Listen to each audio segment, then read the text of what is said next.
Hello बच्चों, इस video में हम आपके व्याकरण का पहला पाठ पढ़ेंगे जो है भाषा, लिपि और व्याकरण के बारे में।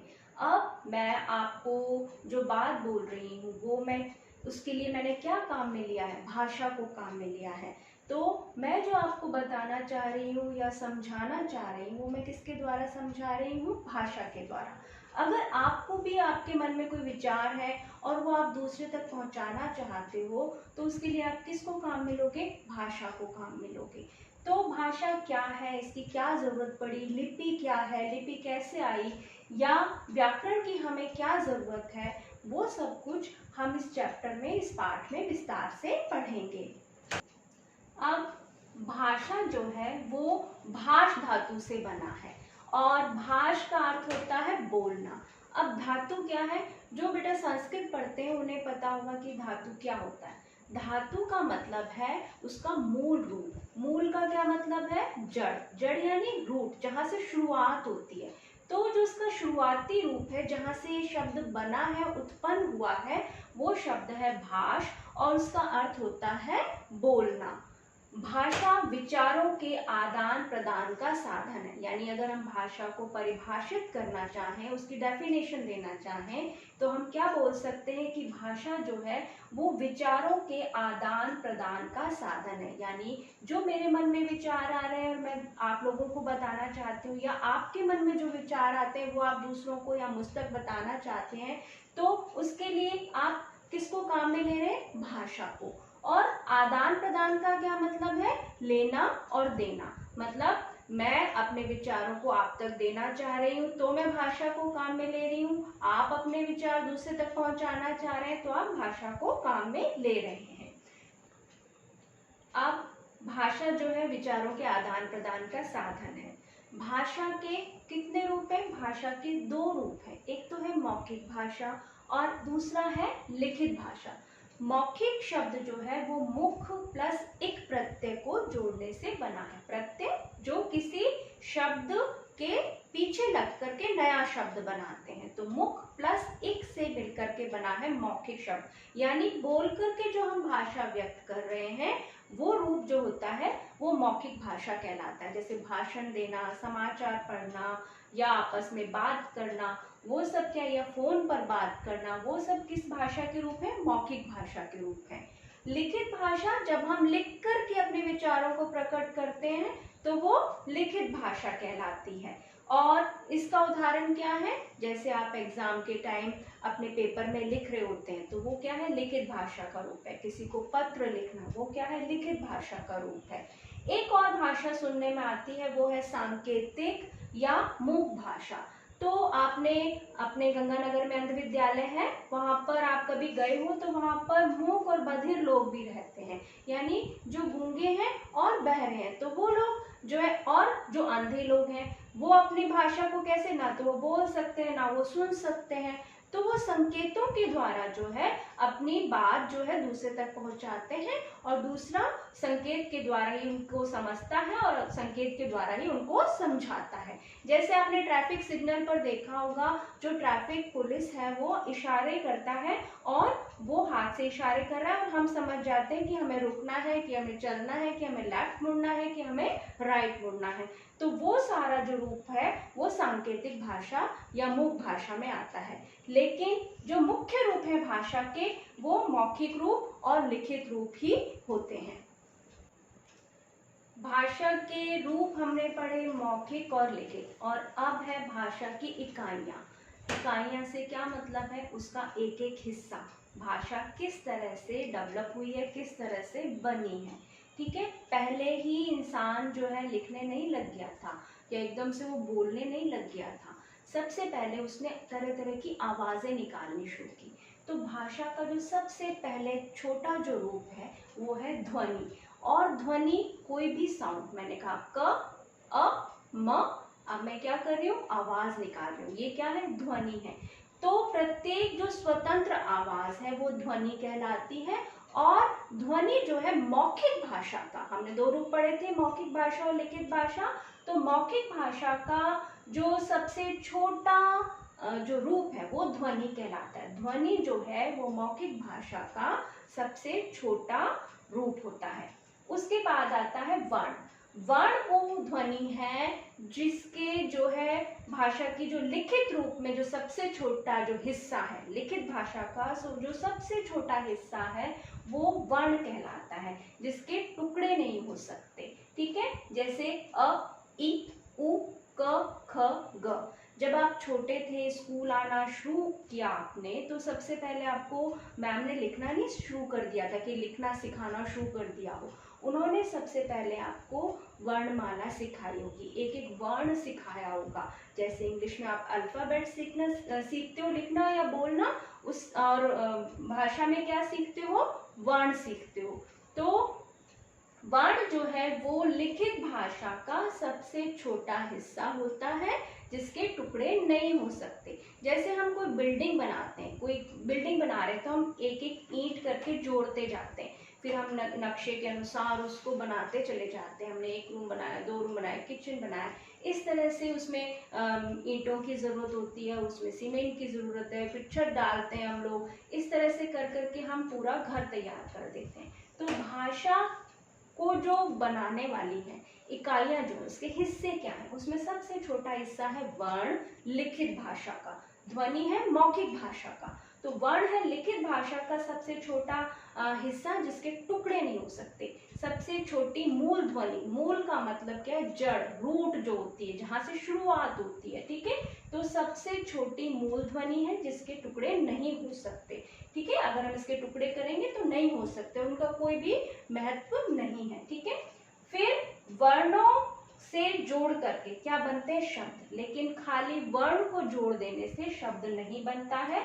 वर्णों का सार्थक समूह। अब सार्थक का क्या मतलब है, सार्थक मतलब जिसका कोई अर्थ निकलता हो। स प्लस अर्थ से मिलकर के बना है सार्थक, यानी अर्थ के साथ। जो वर्ण अर्थ के साथ होते हैं वो शब्द कहलाते हैं। ठीक है, तो आप स्कूल आए तो सबसे पहले आपको वर्ण सिखाए, बोलना सिखाया, और उसके बाद आपको लिखना सिखाया। तो लिखना सिखाया, उसके बाद जब आप वर्ण लिखना सीख गए तो आपको छोटे छोटे जोड़ करके, वर्ण जोड़ करके शब्द बोलना और लिखना सिखाए गए।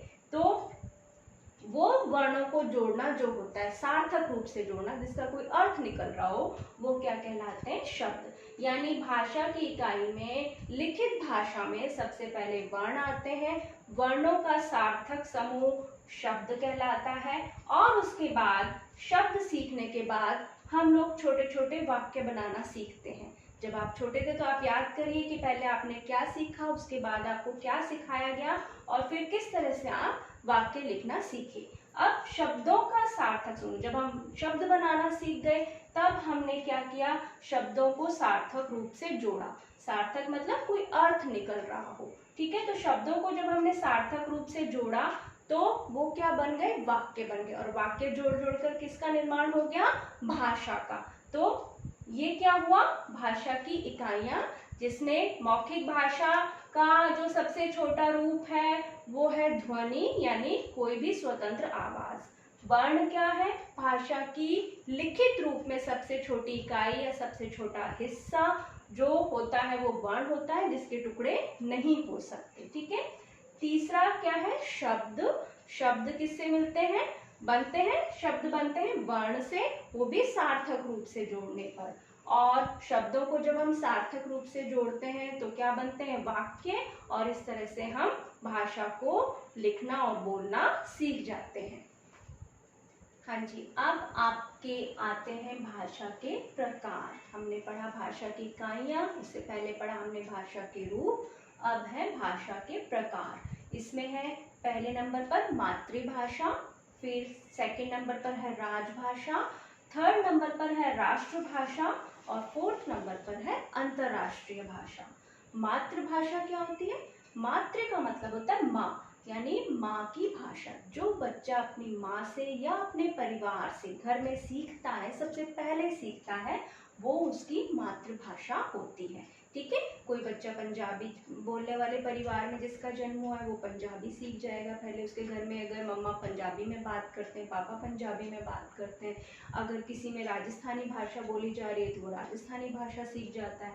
ठीक है। कोई बंगाली फैमिली में पैदा हुआ है, वहाँ पर बंगाली बोली जा रही है, वो बंगाली भाषा बोल रहे हैं। ठीक है। इस तरह से वो क्या है, जो बच्चा पहले सबसे पहले अपने माँ बाप से या अपने परिवार से सीख रहा है वो मातृभाषा है। दूसरी है राजभाषा। राजभाषा होती है सरकारी कामकाज की भाषा, जिसमें सारे सरकारी कामकाज होते हैं, वो राजभाषा होती है। अब क्या है कि हमारे देश में मतलब सोने की चिड़िया हमारे देश को कहा जाता था, और हमारे देश पर बहुत से लोगों ने आक्रमण किए, उसको लूटने के उद्देश्य से भी और या फिर यहाँ पर शासन करने के उद्देश्य से। तो जैसे हमारे यहाँ पर मुगल आए, सबसे पहले मुगलों ने हम पर शासन किया, हमारा शासन था तब संस्कृत भाषा थी और हमारी राजभाषा उस वक्त संस्कृत थी, क्योंकि हमारा शासन हमारे हाथों में था। लेकिन जब मुगल लोग आए तो उनकी अपनी भाषा थी, वो अपनी भाषा को लेकर आए थे, उन्हें संस्कृत या दूसरी भाषा नहीं आती थी जो हमारे यहाँ बोली जाती थी। तो धीरे धीरे उन्होंने वो लूटने के उद्देश्य से आए और उन्हें यहाँ इतना अच्छा लगा कि उन लोगों ने हम लोगों के ऊपर शासन करना शुरू कर दिया।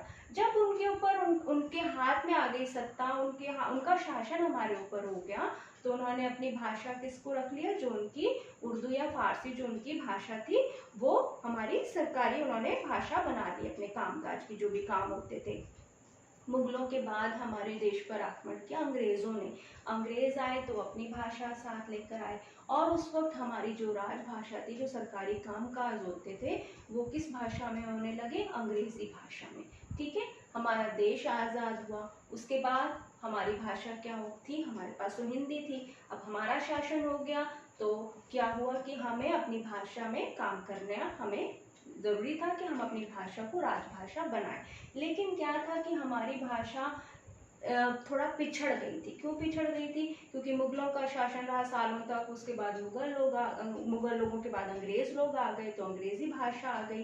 तो हमारी भाषा में बहुत से, और अंग्रेज़ों के आने से हमें सिर्फ नुकसान नहीं हुआ, हमें फ़ायदा भी हुआ। जो बहुत सी तकनीकी चीज़ें थी, टेक्निकल जो चीज़ें थी, जो मशीनरियाँ थी, वो अंग्रेज़ों से ही हमने सीखी या हमारे पास आई।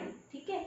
तो क्या हुआ कि जो अंग्रेज़ी भाषा में जो साइंस था वो उनकी तरक्की करी हुई थी, हम लोगों का इतना विकसित नहीं था, और हमारे पास अगर था भी तो हमारे पास उसके लिए शब्द नहीं थे। जो टेक्निकल वर्ड होते हैं, जो शब्द होते हैं, वो हमारी उस वक्त हमारी हिंदी भाषा का जो शब्दकोश था, जो डिक्शनरी थी, उसमें इतने शब्द नहीं थे। तो हमने क्या किया कि अंग्रेज़ी को हिंदी के साथ सहायक भाषा बना करके रखा। हमने कहा कि कुछ समय तक जो है हिंदी के साथ साथ जो अंग्रेजी है वो भी हमारी सहायक राजभाषा रहेगी। जब वो टाइम पीरियड पूरा हो गया और ये समय आया कि अब हिंदी को ही राजभाषा बना दिया जाए, तो कुछ जो अंग्रेजी प्रेमी लोग थे उन लोगों ने इसका विद्रोह किया, और वो भाषा के नाम पर ये मांग करने लगे कि हमारे प्रांत को अलग कर दिया जाए। जैसे मजहब के नाम पर हिंदू और मुसलमानों ने मजहब के नाम पर हिंदुस्तान और पाकिस्तान दो हमारे भारत का जो हिस्सा हो गए थे, ऐसे ही और प्रांत जो थे वो ये मांग करने लगे कि भाषा के आधार पर वो कहने लगे कि हमारे प्रांत को अलग कर दिया जाए, स्वतंत्र कर दिया जाए। तो ये सब देखते हुए कि ऐसे तो हमारा देश बिखर जाएगा, क्योंकि हमारे देश में बहुत से धर्मों को मानने वाले, बहुत सी भाषाओं को बोलने वाले लोग रहते हैं। ठीक है। इस हिसाब से देखा जाता तो हमारा देश टुकड़े टुकड़े हो जाता। तो इस बात का ख्याल करते हुए ये कहा गया कि जब तक हिंदी पूरी तरह से विकसित नहीं हो जाती और सभी लोग उसको स्वीकार नहीं कर लेते, तब तक जो है अंग्रेजी जो है अनिश्चित काल के लिए, अनिश्चित मतलब अभी कोई जिसका निश्चित टाइम पीरियड नहीं है, तब तक के लिए उसको अंग्रेजी को हिंदी के साथ सहायक भाषा के रूप में रख दिया गया। ठीक है। अब उसके बाद है राष्ट्रभाषा। राष्ट्रभाषा क्या होती है बेटा? राष्ट्रभाषा जो होती है वो किसी भी राष्ट्र की वो भाषा होती है जो उस राष्ट्र में ज़्यादा से ज़्यादा लोगों द्वारा बोली जाती है और समझी जाती है। जैसे हमारे देश में हिंदी भाषा जो है वो तकरीबन पूरे भारत में बोली भी जाती है और समझी भी जाती है। लोगों को पसंद है नापसंद है ये अलग बात है, लेकिन जैसे आप देखें जो अपनी फिल्म इंडस्ट्री है, ठीक है, जो अपना बॉलीवुड है, वहाँ पर सारी जो तकरीबन फिल्में जो बनती हैं वो हिंदी भाषा में बनती हैं, लेकिन वहाँ पर जो है साउथ के लोग भी आते हैं जो हिंदी के विरोधी हैं, वो हिंदी भाषा बोलते हैं और समझते हैं और उनको मूवीज़ को देखते भी हैं, ठीक है, क्योंकि उनको वो अच्छी लगती है। तो इस हिसाब से जो हिंदी जो है हमारे देश में सबसे ज़्यादा बोली और समझी जाती है, ज़्यादा से ज़्यादा लोगों द्वारा बोली और समझी जाती है, इसलिए हमारे देश की राष्ट्रभाषा का गौरव किसको प्राप्त है? हिंदी को प्राप्त है। यानी जो हमारी राष्ट्रभाषा है वो हिंदी है। और सभी राष्ट्रों में ऐसा ही होता है कि जहाँ पर जो भाषा सबसे ज़्यादा बोली जा रही है, ऐसा अकेला भारत नहीं है कि यहाँ पर बहुत सारी भाषाएं, बहुत से ऐसे देश हैं जहाँ पर बहुत सारी भाषाओं को बोलने वाले लोग हैं, लेकिन उनमें जो सबसे ज़्यादा भाषा को बोल रहे हैं उस देश में और समझ रहे हैं, वो उस देश की राष्ट्रभाषा बन जाती है। इसके बाद है बेटा अंतर्राष्ट्रीय भाषा। भाषा तो थी एक देश के स्तर पर, एक राष्ट्र के स्तर पर, उस लेवल तक एक देश में कितने लोग ज्यादा से ज्यादा बोल रहे हैं तो वो भाषा राष्ट्रभाषा बन गई। लेकिन अंतर्राष्ट्रीय लेवल पर, इंटरनेशनल लेवल पर जो भाषा ज्यादा लोगों द्वारा बोली जा रही है और समझी जा रही है वो होती है अंतर्राष्ट्रीय भाषा। और वो दर्जा किसको प्राप्त है? सबको पता है, वो दर्जा प्राप्त है अंग्रेजी को। अंग्रेजी ऐसी भाषा है जो तकरीबन पूरे विश्व में जो है बोली भी जा रही है और समझी भी जा रही है। तो अंतर्राष्ट्रीय वो भाषा होती है जो एक देश से निकल करके और बाकी देशों में भी काफी लोग उसको बोलने वाले हैं अंतर्राष्ट्रीय स्तर पर और उसको समझने वाले हैं, ठीक है, तो वो होती है अंतर्राष्ट्रीय भाषा।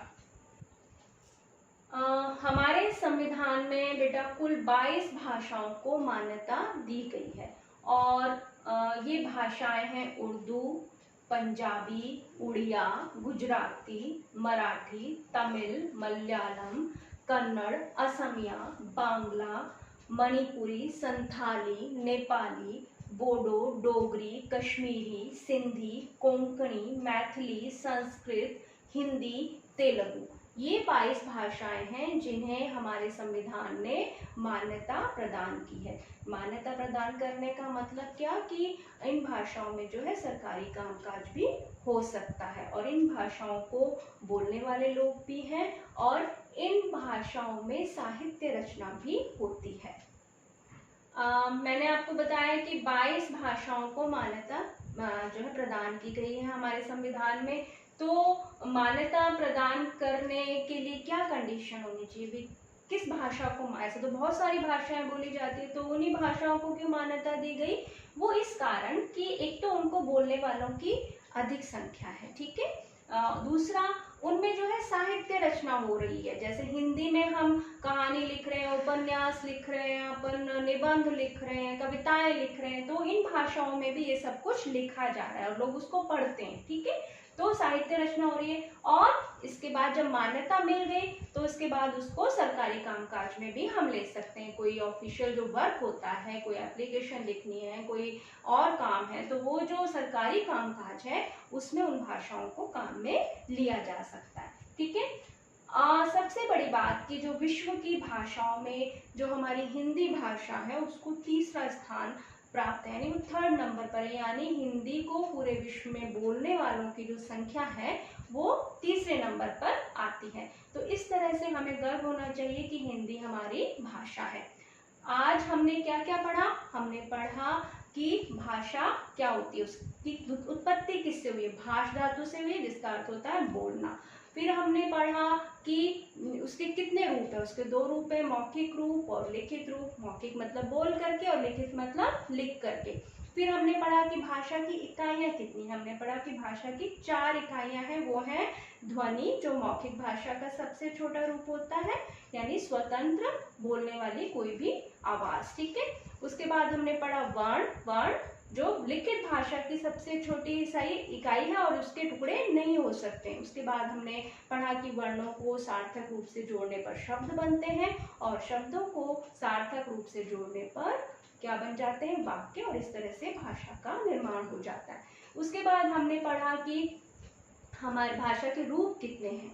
वो हमने पढ़े कि एक तो है मातृभाषा है, एक हमने पढ़ा कि राजभाषा क्या होती है, फिर राष्ट्रभाषा क्या होती है और फिर अंतर्राष्ट्रीय भाषा क्या होती है। उसके बाद हमारे संविधान में कितनी भाषाओं को मान्यता प्रदान की गई है? 22 भाषाओं को। और उसका क्या रीजन है, उसका क्या कारण है कि उनको बोलने वालों की संख्या है, उनमें साहित्य रचना भी होती है और उसके बाद उसमें जब मान्यता मिल जाती है तो सरकारी कामकाज भी उस भाषा में होता है। और हमने पढ़ा कि जो हमारी हिंदी भाषा है वो उसका जो है विश्व की भाषाओं में हमारी हिंदी भाषा का बोलने वालों का जो स्थान है वो तीसरे नंबर पर है, यानी उसको जो बोलने वालों की संख्या है वो तीसरे नंबर पर आती है।